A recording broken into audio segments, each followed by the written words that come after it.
ನಮಸ್ಕಾರ ವೀಕ್ಷಕರೇ, ಕಲ್ಪತರು ನ್ಯೂಸ್ಗೆ ಎಲ್ಲರಿಗೂ ಆತ್ಮೀಯವಾದ ಸ್ವಾಗತ. ಕರ್ನಾಟಕ ರಾಜ್ಯ ಬೀದಿ ನಾಟಕ ಕಲಾ ತಂಡಗಳ ಒಕ್ಕೂಟದ ವತಿಯಿಂದ ತುಮಕೂರು ಜಿಲ್ಲಾ ಘಟಕದಲ್ಲಿ ಸಭೆ ಸೇರಿ ಜಿಲ್ಲಾ ಪದಾಧಿಕಾರಿಗಳನ್ನು ಆಯ್ಕೆ ಮಾಡಲಾಯಿತು. ಜಿಲ್ಲಾಧ್ಯಕ್ಷರಾಗಿ ದಲಿತ್ ರವಿಕುಮಾರ್, ಉಪಾಧ್ಯಕ್ಷರಾಗಿ ಹನುಮಂತರಾಯಪ್ಪ ಕೋಟಗುಡ್ಡ, ಸಂಘಟನಾ ಸಂಚಾಲಕರಾಗಿ ಗೋಪಾಲ್ ರವರನ್ನು ಆಯ್ಕೆ ಮಾಡಲಾಯಿತು.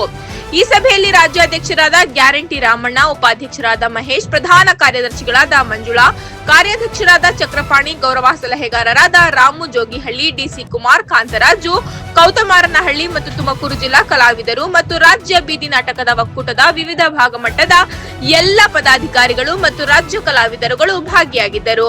ಎಲ್ಲರೂ ಸೇರಿ ಸಭೆಯನ್ನು ಯಶಸ್ವಿಗೊಳಿಸಿದರು. ವರದಿ ಉದಯ್ ಕುಮಾರ್, ಕಲ್ಪತರು ನ್ಯೂಸ್, ತುಮಕೂರು. ಈಗ ರಾಜ್ಯ ಒಕ್ಕೂಟಕ್ಕೆ ರಾಜ್ಯ ಪ್ರಧಾನ ಕಾರ್ಯದರ್ಶಿಯಾಗಿ ಆಯ್ಕೆ ಮಾಡ್ತಾರೆ. ಸ್ನೇಹಿತರೆ, ಇವರು ಮಂಡ್ಯದಲ್ಲಿ ಇರ್ತಕ್ಕಂಥ ಒಂದು 6 ಜನ ಸದಸ್ಯರು. ಇವರು ಹಿಂದಿನಿಂದಲೂ ಕೂಡ ಹೀಗೆ ಮಾಡ್ತಾ ಬಂದದ್ದು. ಅದು ಏನಪ್ಪ ಅಂತಂದರೆ, ಒಂದೇ ವಿಚಾರ, ರಾಜ್ಯ ಕಮಿಟಿಯ ಪದಾಧಿಕಾರಿಗಳ ಆಯ್ಕೆಯಲ್ಲಿ ಮುಖ್ಯವಾಗಿ ನಾವಿರಬೇಕು ಅನ್ನುವಂಥದ್ದು. ಜೊತೆಗೆ ನಮ್ಮನ್ನು ಬಿಟ್ಟು ಎಲ್ಲೂ ಹೋಗಬಾರ್ದು ಅನ್ನೋ ಉದ್ದೇಶವನ್ನೇ ಇಟ್ಕೊಂಡು ಇವರು ಮಂಡ್ಯದಲ್ಲೇ ರಿಜಿಸ್ಟ್ರೇಷನ್ ಮಾಡಿದಂಥದ್ದು. ಆಮೇಲೆ ಇವರು ರಾಜ್ಯ ಕಮಿಟಿಗೆ ಮಾಡ್ತಾ ಇರ್ತಕ್ಕಂಥ ಹಲವಾರು ಅನ್ಯಾಯಗಳನ್ನು ನಾನು ಖಂಡಿಸಿದಾಗ ನನ್ನನ್ನು ಏನು ಮಾಡ್ತಾರೆ ಅಂತ, ನನ್ನ ಪರ್ಮಿಷನ್ ಇಲ್ಲದೆ, ನಾನು ಉಪಾಧ್ಯಕ್ಷರಾಗಿದ್ದಂಥ ಸಂದರ್ಭದಲ್ಲೂ ನನ್ನ ಪರ್ಮಿಷನ್ ಇಲ್ಲದೆ ನನ್ನ ರಿಸೈನ್ ಮಾಡ್ತಾರೆ. ಜೊತೆಗೆ ನಾನು ಜಿಲ್ಲಾಧ್ಯಕ್ಷರಾಗಿದ್ದಾಗಲೂ ಕೂಡ ಹೀಗೆ ಆಗಬೇಕು ಅಂದರೆ ಅದಕ್ಕೂ ಕೂಡ ನನ್ನ ಪರ್ಮಿಷನ್ ಇಲ್ಲದೆ ನನ್ನ ರಿಸೈನ್ ಮಾಡ್ತಾರೆ. ಕಾರಣ ಇಷ್ಟೇ, ಒಂದು ಒಕ್ಕೂಟದಲ್ಲಿ 7 ತಂಡಗಳಿದ್ದೀವಿ. 7 ತಂಡಗಳು ಇರಬೇಕು ಅಂದಾಗ ಒಂದು ತಂಡಕ್ಕೆ 10 ಜನ, ಕನಿಷ್ಠ 8 ಜನ ಅಂದ್ರೂ ಅಟ್ಲೀಸ್ಟ್ 70 ಜನ ಕಲಾವಿದರು ಇರಬೇಕು. ಇಲ್ಲಿ ಕಲಾವಿದರುಗಳಿಲ್ಲ. ಅವ್ರೇನು ಮಾಡ್ತಾರೆ, ಎಲ್ಲ ಲೀಡರ್ಗಳೇ ಸೇರಿ ಕಾರ್ಯಕ್ರಮ ಮಾಡೋಣ ಅಂತಾರೆ. ಇದನ್ನು ನಾವು ಖಂಡಿಸ್ತೀವಿ. ಕಾರಣ ಇಷ್ಟೇ, ನಾವು ಸ್ವಲ್ಪ ಹಿಂದಿನಿಂದನೂ ಕೂಡ ಕಲಾವಿದರಾಗಿ ಬೇರೆ ಹಿರಿಯರ ನಿರ್ದೇಶಕರ ಇದರಲ್ಲಿ ಗರ್ಡಿನಲ್ಲಿ ಬೆಳೆದು ಬಂದಿದ್ದಕ್ಕೆ ಹಿಂಗೆ ಇರಬೇಕು ಬೀದಿ ನಾಟಕ ಅನ್ನೋದನ್ನು ನಾವು ಕೇಳೋದಕ್ಕೆ ಅವರು ಇಲ್ಲ, ನಾವು ಸೇರಿ ಮಾಡ್ಕೊಳ್ಳೋಣ ಅಂತ ಅಂದಂಥ ಸಂದರ್ಭದಲ್ಲಿ ನಾನು ಅದನ್ನು ಖಂಡಿಸಿದ್ದಕ್ಕೆ ಅವ್ರು ಏನು ಮಾಡ್ತಾರೆ, ನನ್ನ ಪರ್ಮಿಷನ್ನೂ ಇದ್ದೇನೆ ನನ್ನನ್ನು ರಿಸೈನ್ ಮಾಡ್ತಾರೆ.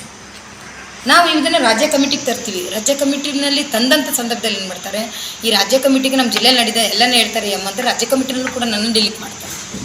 ನಾನೇನು ಮಾಡ್ತೀನಿ, ಅವಾಗ ಇವ್ರು ಸವಾಸನೆ ಬೇಡ ಅಂತ ಸೈಲೆಂಟ್ ಆಗಿಬಿಟ್ಟೆ, ಮೌನ ವಹಿಸಿದೆ.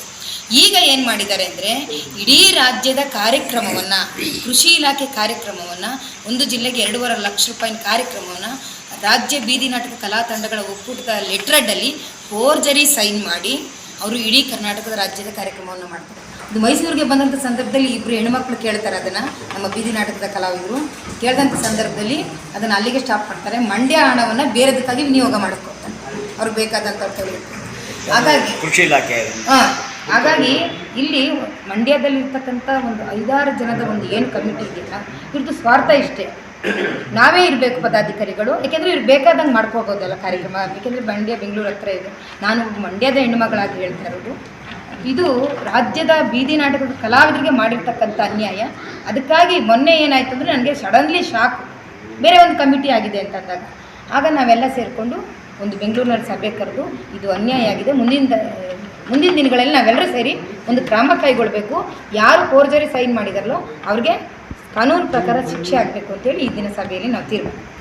ಕರ್ನಾಟಕ ಕಲಾ ತಂಡಗಳ ಒಕ್ಕೂಟದ ಒಂದು ಸರ್ವ ಸದಸ್ಯರ ಸಭೆಯನ್ನು ಇವತ್ತು ತುಮಕೂರಿನ ಗುಬ್ಬಿ ವೀರಣ್ಣ ಕಲಾಕ್ಷೇತ್ರದಲ್ಲಿ ಕರೆದಿದ್ದು. ಈ ಸಭೆಯಲ್ಲಿ ಮುಖ್ಯವಾಗಿ ಚರ್ಚೆ ಮಾಡಿದಂಥ ವಿಷಯ ಏನು ಅಂತಂದರೆ, ನಮ್ಮ ಈ ಒಕ್ಕೂಟ 2019ರಲ್ಲಿ ಪ್ರಾರಂಭವಾಗಿ ನೋಂದಾವಣೆ ಕೂಡ ಮಂಡ್ಯ ಜಿಲ್ಲೆಯ ನೋಂದಣಾಧಿಕಾರಿಗಳ ಕಚೇರಿಯಲ್ಲಾಗಿದೆ. ಅಲ್ಲಿಂದೀಚೆಗೆ 2 ವರ್ಷಗಳ ಕಾಲ ಸತತವಾಗಿ ರಾಜ್ಯದ ಎಲ್ಲ ಸದಸ್ಯರುಗಳ 31 ಜಿಲ್ಲೆಗಳ ಸದಸ್ಯರನ್ನು ಒಳಗೊಂಡಂಥ ಒಕ್ಕೂಟ ಇದಾಗಿರೋದ್ರಿಂದ 3 ವರ್ಷ ಅದೇ ರೀತಿ ಕಾರ್ಯಕ್ರಮ ನಡ್ಕೊತ ಬಂತು. ಇತ್ತೀಚೆಗೆ 3 ವರ್ಷ ಕಳೆದ ಮೇಲೆ ಪ್ರಾರಂಭದಲ್ಲಿ ಸಂಸ್ಥಾಪಕ ಅಧ್ಯಕ್ಷನಾಗಿ ನಾನಿದ್ದೆ, ಅಂದರೆ ನಾನೇ ಗ್ಯಾರಂಟಿ ರಾಮಣ್ಣ ಅಂತ. ಅದಾದ ನಂತರ ಮತ್ತೆ ನನಗೆ ಬೇರೆಯ ಅಧ್ಯಕ್ಷತೆಯನ್ನು ಬೇರೆಯವರು ವಹಿಸ್ಕೊಂಡ್ರು. ಅದಾದಮೇಲೆ ಇನ್ನೊಂದು ಕಮಿಟಿನೂ ಒಪ್ಕೊಂಡ್ರು. ಇದು ಯಾವ ಮಾಡಿದಂಥ ಕಮಿಟಿಗಳದ್ದು ಒಂದು ರೆಗ್ಯುಲೇಷನ್ ಮಾಡೇ ಇಲ್ಲ, DR ಆಫೀಸ್ಗೆ ಬಂದು ಕೊಟ್ಟೇ ಇಲ್ಲ.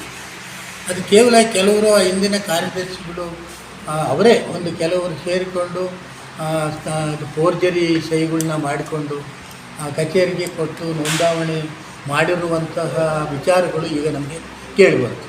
ಆ ವಿಷಯ ಕೇಳಿದ ತಕ್ಷಣವೇ ಈ ಸಭೆಯನ್ನು ನಾವು ಕರಿಬೇಕಾದ ಸಂದರ್ಭ. ಈ ಸಭೆಯಲ್ಲಿ ನಾವೆಲ್ಲವನ್ನೂ ಚರ್ಚೆ ಮಾಡಿದೆ. ಆದರೆ ನಾವು ಈಗ ಗೊತ್ತಿಲ್ಲದೆ ಇರೋದ್ರಿಂದ ಬ್ಯಾಂಕ್ನಲ್ಲೂ ಕೂಡ ಬ್ಯಾಂಕ್ ಅಕೌಂಟು ಚೇಂಜ್ ಮಾಡದೇ ಇರೋದ್ರಿಂದ ಅದನ್ನು ಕೂಡ ಸ್ವಲ್ಪ ತಡೆ ಹಿಡಿಯಲಾಗಿದೆ ಅಂತ ವಿಷಯ ಕೂಡ ಬ್ಯಾಂಕ್ ಮ್ಯಾನೇಜರಿಂದ ನಾವು ತಿಳಿಯಲ್ಪಟ್ಟಿದ್ದೇವೆ. ಈಗ ನಾವು ಆ ಬಗ್ಗೆ ಎಲ್ಲವನ್ನು ಪೂರ್ಣವಾಗಿ ಚರ್ಚೆ ಮಾಡಿ 2025-26ನೇ ಸಾಲಿಗೆ ನೂತನವಾಗಿ ಸರ್ವ ಸದಸ್ಯರ ಸಭೆ ಆಗಿರೋದ್ರಿಂದ ನೂತನವಾದ ಒಂದು ಆಡಳಿತ ಮಂಡಳಿಯನ್ನು ಇವತ್ತು ನಾವು ರಚನೆ ಮಾಡಿ ಆ ಮಂಡಳಿ ಈಗ ಮುಂದೆ ಈಗ ಕ್ರಮಗಳಲ್ಲಿ ಆ ಮಂಡಳಿ ಎಲ್ಲ ವಿಚಾರಗಳನ್ನು ಇವತ್ತು ತೀರ್ಮಾನ ಮಾಡಿದ ಎಲ್ಲ ವಿಷಯಗಳನ್ನು ಆ ಒಂದು ರೆಗ್ಯುಲೇಷನ್ ಕಾಪಿ ಮಾಡಿ DIR ಆಫೀಸು ಮತ್ತು ಬ್ಯಾಂಕಿಗೂ ಕೂಡ ಸಮರ್ಪಿಸಿ ಹಿಂದೆ ಆಗಿರುವಂಥ ಅನಾಹುತಗಳನ್ನೆಲ್ಲ ತಡಿಬೇಕು.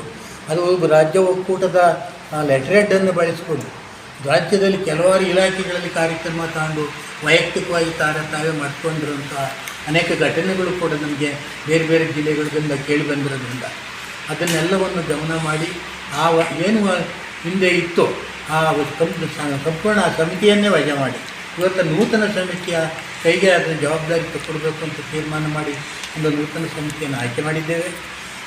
ಆ ಹಳೆಯ ಎಲ್ಲ ಹಿಂದಿನ ಸಮಿತಿಗಳನ್ನ ರದ್ದು ಮಾಡಿ ಈಗ ಕೊಡುವಂಥ ಸಮಿತಿಯನ್ನು DIRನವರು ಇದು ಮಾಡಬೇಕು ಅಂತಲೂ ಮಾಡಿದ್ದೀವಿ. ಬ್ಯಾಂಕಿಗೆ ಕೂಡ ಒಂದು ಲೆಟರ್ನ ಕೊಡೋಕ್ಕೆ ತೀರ್ಮಾನ ಮಾಡಿದ್ವಿ. ಇನ್ನೊಂದು ಬಹಳ ಮುಖ್ಯವಾಗಿ ತೀರ್ಮಾನ ಏನು ಮಾಡಿದ್ದೀವಿ ಅಂದರೆ ಇದು ರಾಜ್ಯ ಮಟ್ಟದ ಸಂಘಟನೆ ಆಗಿರೋದ್ರಿಂದ ಆ ವ್ಯವಹಾರಗಳು, ಪತ್ರ ವ್ಯವಹಾರಗಳು, ಹಣಕಾಸಿನ ವ್ಯವಹಾರಗಳು ಕೇವಲ ಯಾವುದೋ ಒಂದು ಮೂಲೆಯಲ್ಲಿ ಮಂಡ್ಯ ಜಿಲ್ಲೆಯಲ್ಲಿದ್ದರೆ